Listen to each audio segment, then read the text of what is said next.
Have you ever wondered how to compare two seemingly different poems like The Emigrée by Carol Rumens and another from the AQA Power and Conflict Anthology? Well, today we're going to unravel this mystery.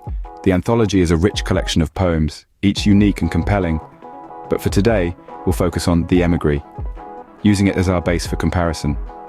The Emigrée is a poignant piece that explores themes like memory, identity, power, and conflict. It's a beautiful tapestry of words that evoke emotions and provoke thought. The other poems in the anthology, such as Bayonet Charge by Ted Hughes, The Charge of the Light Brigade by Alfred Lord Tennyson, or London by William Blake, also explore similar themes, albeit from different perspectives. Each poem from the anthology offers a unique lens to view power and conflict, and they all provide fertile ground for comparison. Now that you know a bit about the poems, let's dive into how to compare them effectively. What are the main themes that bind these poems together, and how can we identify them? Well, let's take a closer look at The Emigrée and Exposure. The Emigrée explores themes of memory, exile, and identity. Carol Rumens uses evocative language to convey these themes, like when she writes, "There once was a country, I left it as a child." This quote perfectly encapsulates the speaker's longing and nostalgia for a homeland they can no longer access. On the other hand, Exposure by Wilfred Owen delves into the harsh realities of war, isolation, and despair. A key quote is, "But nothing happens," which is repeated throughout the poem. This repetition emphasizes the endless waiting and hopelessness that soldiers experienced during World War I.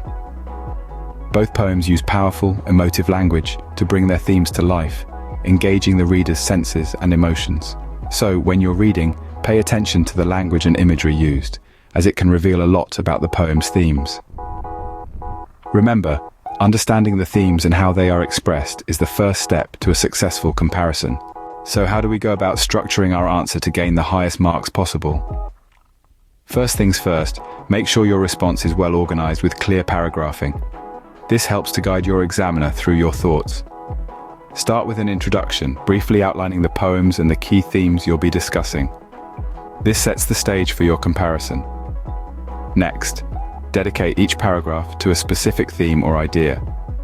Within each paragraph, compare how the theme is presented in both poems. Support your points with appropriate quotes. Remember, it's not about how many quotes you can cram in, but how well you explain their significance. Be sure to link ideas between the poems. This could be similarities, differences, or interesting contrasts.